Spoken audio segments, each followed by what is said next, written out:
ভাই ঢাকা মেডিকেল মৃত্যুর সাথে পাঞ্জা লড়ছে এবং আজকে দুপুরেই তাদের একাধিক অপারেশন সম্পন্ন হয়েছে এবং আমাদের অন্যতম একজন সমন্বয়ক হাসনাত আব্দুল্লাহকে তার শারীরিক অবস্থার অবনতির জন্য ঢাকা মেডিকেল থেকে উন্নত চিকিৎসার জন্য সিএমএইচে নেওয়া হয়েছে। এখন আপনারা যদি একটু লক্ষ্য করেন যে আসলে এই পরিস্থিতি কিভাবে তৈরি হলো। আজকে বর্তমান বাংলাদেশের যে নবগঠিত অন্তর্বর্তীকালীন সরকার রয়েছে সেই সরকার গঠনের 1 মাসও হয়নি। আমরা কখনোই বলবো না যে আপনি এই সরকারের সমালোচনা করবেন না, প্রশ্ন করবেন না, বরং আমরা আপনাদেরকে যৌক্তিক উপায়ে উৎসাহিত করি এবং আমরাও চাই এই সরকারের যে কোনো যৌক্তিক সমালোচনা করতে, প্রশ্ন করতে। কিন্তু 16 বছরের যে ফ্যাসিস্ট সরকার বাংলাদেশে একটি করাপ্টেড সিস্টেম তৈরি করে দিয়ে গিয়েছে, সেই সিস্টেমের বিরুদ্ধে যখন নতুন আরেকটি সরকার আসে ওই সিস্টেমটি বুঝার জন্য তো ওই সরকারের ন্যূনতম কয়েক মাস সময়ের প্রয়োজন হয়। পাশাপাশি এই যে ফ্যাসিস্ট সরকার 16 বছরে আমলাতন্ত্র থেকে শুরু করে বাংলাদেশের প্রত্যেকটি সেক্টরে তার তোষামতকারী ও মদতপুষ্ট যাদেরকে বসিয়েছে এখনো তো তাদেরকে সমূলে উৎপাদন করা যায়নি। এমন একটি জায়গায় দাঁড়িয়ে সরকারের সবার আগে প্রয়োজন এই সার্বিক অবস্থাটি বোঝা, যারা ওই ফ্যাসিস্ট সরকারের মদতপুষ্ট দুর্নীতিবাজ হয়েছে তাদেরকে ওই সিস্টেম থেকে উৎপাদন করা এবং তারপরে সিস্টেমটি নতুন করে রিফরমেশনের দিকে যাওয়া। সেই জায়গা থেকে আমরা গতকালকে লক্ষ্য করেছি আনসার বাহিনীর নাম করে কিছু সন্ত্রাসী সদস্য, আমরা বিশ্বাস করি ওখানে যারা ছিল তারা আনসার বাহিনীর সদস্য নয়, তারা হচ্ছে আনসার লীগের সদস্য, যারা তাদের সময় জনগণকে সেবা না দিয়ে ওই লীগকে সেবা দিয়ে এসেছে, যারা যোগ্যতার ভিত্তিতে সেই স্থানটিতে না এসে লীগের তোষামত করে তা পেতে ওইখানে এসেছিল। তারা গতকালকে সকালে যখন ওখানে আসে আমাদের ছাত্র প্রতিনিধি যারা 2 জন অন্তর্বর্তীকালীন সরকারে রয়েছে তারা মাননীয় স্বরাষ্ট্র উপদেষ্টা সহ অন্যান্য উপদেষ্টাদের সাথে ওই বিষয়ে কথা বলছিল, তাদের একাধিক আলোচনা হয়েছে।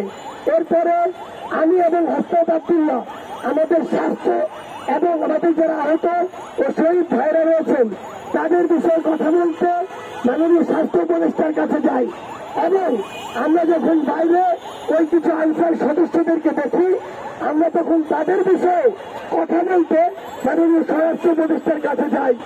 অর্থাৎ ছাত্র জনতা যে কোনো সময় বাংলাদেশের নাগরিকের যে কোনো দাবির জন্য সেটি শুনতে প্রস্তুত এবং সেটি আলোচনা করতে প্রস্তুত।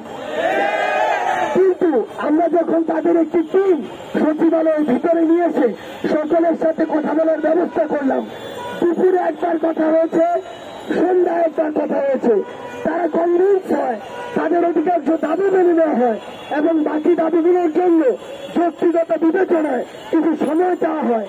তারা কনভিন্স হয়ে যখন বাইরে কথা বলতে যায় তখন সকলে নয়, ওইখানকার কতিপয় আনসার সদস্য তারা এটি মেনে নেয় না। অর্থাৎ তাদের উদ্দেশ্য ছিল দাবি মানা বা না মানার সাথে কিছু নয়, তাদের উদ্দেশ্য ছিল সচিবালয়কে অবরুদ্ধ করে দেশকে অবরুদ্ধ করার চেষ্টা করা।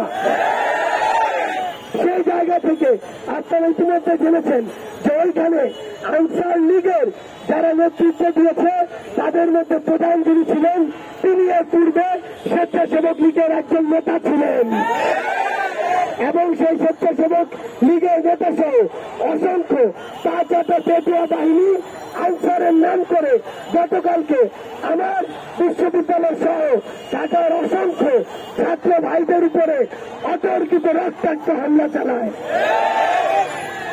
আমরা জেনেছি যে এর পূর্বে যিনি এই আনসারের ডিজি ছিলেন তিনি একজন আওয়ামী লীগের মদতপুষ্ট তাজাটা ডিজি ছিলেন। আমরা আমাদের জায়গা থেকে স্পষ্ট করে বলতে চাই ওই তাজাটা ডিজিকে এই ছাত্রদের উপরে রক্তাক্ত হামলার জন্য অবশ্যই বিচারের আওতায় আনতে হবে। আমরা আমাদের জায়গা থেকে স্পষ্ট করে বলতে চাই, যেই ফ্যাসিবাদের দোসররা এখনো বাংলাদেশের বিভিন্ন জায়গায় বসে বিভিন্ন ষড়যন্ত্র এবং নীল নকশার চেষ্টা করছে, তাদেরকে দ্রুত খুঁজে বের করে ওই জায়গা থেকে উৎপাদন করতে হবে। আমাদের জায়গা থেকে স্পষ্ট বার্তা, আমরা কাউকে যোগ্য বা যৌক্তিক সমালোচনা ছাড় দিব না। আমরা মাননীয় স্বরাষ্ট্র উপদেষ্টাকে বলতে চাই, আপনি আমাদেরকে বলুন, 5 তারিখ চলে গিয়েছে, আজকে 26 তারিখ, এখনো পুলিশ কেন ফিরে দাঁড়া মাঠে নেই? গতকালকে কেন ছাত্র জনতাকে যেতে হলো সচিবালয় প্রোটেকশন দেওয়ার জন্য? গতকালকে কিভাবে আনসার সদস্যরা আমার ছাত্র জনতার উপরে বুলেট নিক্ষেপ করল? কিভাবে ওই আনসার সদস্য নামের আনসার লিগদের হাতে অবৈধ অস্ত্র গেল? আপনাদের খুঁজে বের করতে হবে তাদেরকে এই হামলা করার, বুলেট চালানোর অনুমতিকে দিয়েছে। আমাদের জায়গা থেকে স্পষ্ট বার্তা, অন্তর্বর্তীকালীন সরকারের কোন একজন উপদেষ্টা যদি তার দায়িত্ব পালনে নিজেকে যথেষ্ট যোগ্য এবং যতটুকু শ্রম দেওয়া প্রয়োজন ততটুকুর উপযুক্ত না মনে করে, তাহলে তার নিজে থেকে এর চেয়ে ভালো একজন অপশন খুঁজে দেওয়া উচিত।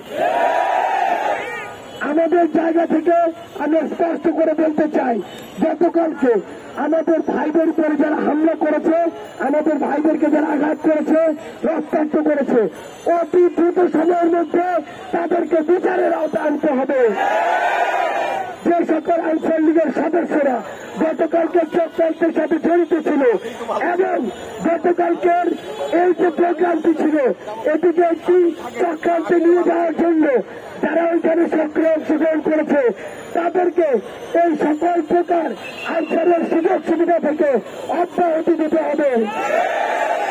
এবং সবশেষে আমরা এটি বলবো যে আমাদের জায়গাটি স্পষ্ট বার্তা, এই যে 16 বছরে ফ্যাসিস্ট একটি সরকারের মাধ্যমে ফ্যাসিস্ট একটি প্রশাসন গড়ে উঠেছে, সেই ফ্যাসিস্ট প্রশাসন থেকে আওয়ামী লীগের যত দালাল প্রসাবকারী টাকা রয়েছে তাদেরকে ওই জায়গাগুলো থেকে বহিষ্কার করতে হবে। এবং পরিশেষে আমার ছাত্র জনতা ভাই বোনদের উদ্দেশ্যে একটি কথাই বলবো, যদি যে কোনো সংকট তৈরি হয়, ওই ষড়যন্ত্রকারী ওই শকুনেরা যদি কোনো ষড়যন্ত্রের নীল লক্ষ্য করে কিংবা আমরা যদি এর মধ্যে কোনোভাবে আপতিত হই, গতকালকে যেভাবে আপনারা সমুদ্র ঢেউয়ের মতো দিয়ে সকল চক্রান্তকে নস্যাৎ করেছেন, আগামীতেও 5 মিনিটের অ্যানাউন্সমেন্টে এমন করে সকল নীল নকশাকে আপনারা ধুলায় মিশিয়ে দিলেন। আজকের মতো আমাদের এই বিক্ষোভ সমাবেশ আমরা এখানেই শেষ করছি। বৈষম্য বিরোধী ছাত্র আন্দোলনের পক্ষ থেকে সকলকে আবারও সংগ্রামী শুভেচ্ছা। ইনকিলাব জিন্দাবাদ। ঢাকার বিভিন্ন প্রাইভেট বিশ্ববিদ্যালয় থেকে আমাদের যে সকল ভাইয়েরা আছেন তাদের